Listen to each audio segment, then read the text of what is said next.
할렐루야. 주님께서 지켜주시고 보호하신 은혜가 사랑하는 우리 성도 여러분들과 여러분들의 가정 위에, 그리고 교회와 어려움을 겪고 있는 모든 사람들 위해 함께 하시기를 주님의 이름으로 축원을 드립니다. 코로나19 바이러스의 확산으로 매주 긴박한 상황 속에서 주일을 맞이하게 됩니다. 이단 신천지로 인해 질병이 대량 확산되어 어려운 상황까지 오게 되었습니다. 일부 지역은 전쟁과 같다고 말합니다.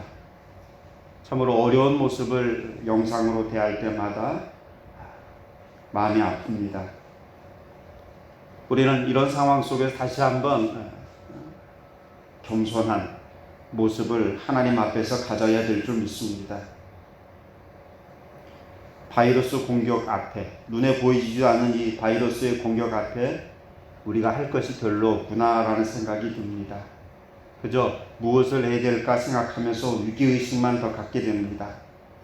확진자는 계속 늘어가는데 우리가 할 수 있는 최선의 것은 마스크 쓰고 손을 깨끗이 씻고 기침 예절을 서로 지키는 것들입니다.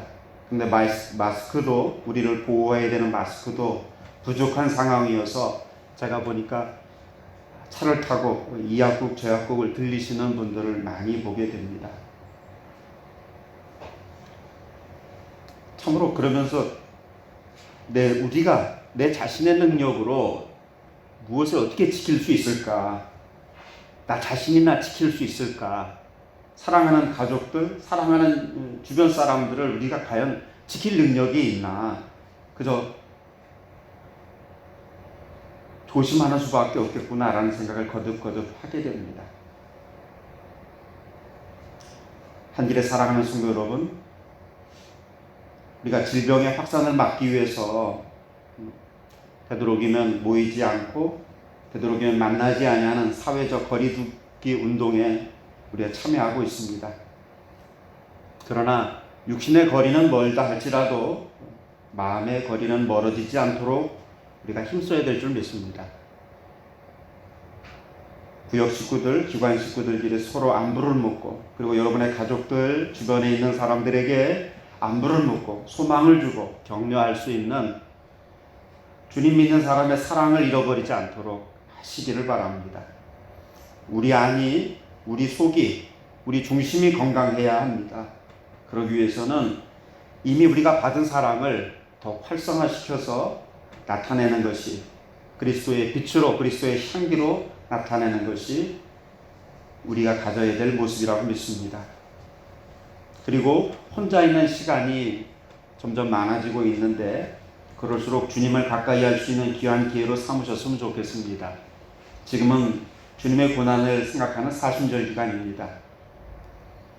찬송하고 기도하시면서 더욱 주님을 깊이 만날 수 있는 복이 있기를 바랍니다. 그리고 너무 두려워하지 않으셨으면 좋겠습니다. 우리가 최대한 질병을 조심하고 또 누군가에게 질병을 옮기지 않도록 세심하게 조심하면서 하나님을 신뢰하는 마음, 하나님의 보호하심과 그 능력을 신뢰한다면 우리는 건강한 모습으로 이 어려운 시기를 분명히 이길 수 있는 줄 믿습니다.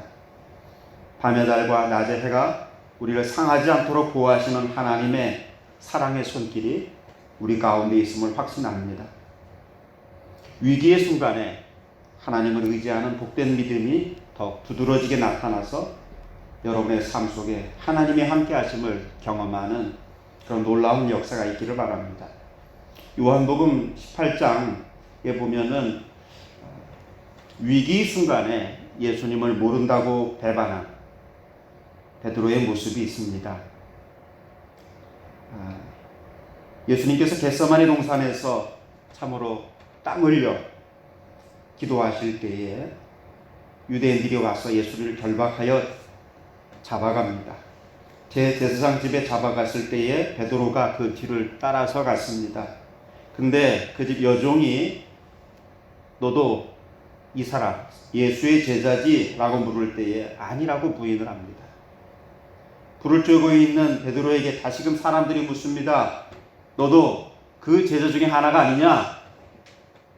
베드로는 또 아니라고 이야기합니다. 세 번째 베드로가 아니라고 부인했을 때에 예수님이 예고했듯이 닭이 울고 말았습니다. 위기 순간에 그렇죠.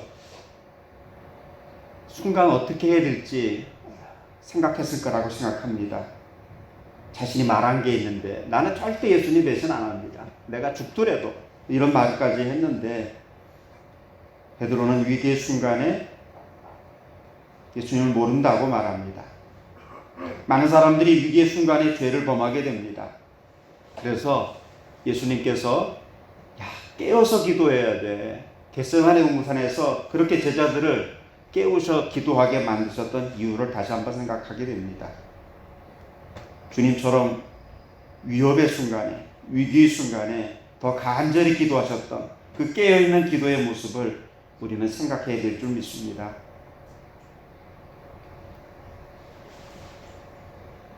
예수님을 모른다고 부인했던 베드로가 다시금 회복되어서 성령을 받고 능력을 행하는 이야기가 사도행전에 나옵니다. 사도행전 3장에 보면은 안진뱅이를 일으킨 이야기가 있습니다. 참으로 성전에 기도하러 들어가는데 나면서부터 안진뱅이 된 사람이 구걸합니다. 그래서 은과 금은 내게 없지만 예수 그리스도의 이름으로 안진뱅이를 일으키는 놀라운 역사를 일으킵니다. 이 베드로의 놀라운 역사를 일으키는 모습을 보면서 많은 사람들이 베드로를 주목할 때에 베드로는 예수 그리스도를 증거합니다. 너희가 거룩하고 의로운 분을 거부했다. 바로 예수님을 너희들이 십자가에 못 박으라고 그랬다. 그래서 그분이 생명의 주, 그분을 너희들이 죽였다라고 말합니다. 그런데 하나님께서 죽은 자 가운데서 그분을 살리셨다. 그분은 성경에 이미 선지자들이 말했던 구원자 그분이시다. 그러면서 너희들이 몰라서 그런 것이다. 사도행전 4장 17절 말씀에 보면 형제들아 너희가 알지 못해서 그리하였으며 이렇게 말합니다. 그러므로 18, 19절에 보니까 너희가 회개하고 돌이켜 너희 죄 없이 함을 받으라. 회개하고 죄의 용서를 받으라고 말합니다. 이와 같이 하면 새롭게 되는 날이 주님 앞에서 이르게 된다. 너희들이 구원 백성으로 새로운 인생, 새로운 생명을 얻는 역사가 있을 거라고 이야기합니다. 어려운 순간에 등을 돌렸던 예수님의 모른다고 말했던 베드로, 그 베드로를 찾아오셔서 네가 나를 사랑하느냐 하셔서 그 베드로를 회복시키셔서 다시금 예수님과 사랑의 관계로 이끌어 주신 주님의 그 사랑의 역사들을 우리는 기억합니다. 그 베드로가 예수님을 십자가에 못 박으라고 외쳤던 그 유대인들을 향해서 뭐라고 했을까요? 나쁜 놈이야 너희들. 너희 그럴 수 없어. 어떻게 이분을 십자가에 못 박으라고 그래 하면서 정죄하는 것이 아니라 너희들이 모르고 그랬으니 회개하고 예수 믿고 구원받으라고 복음을 전하는 겁니다.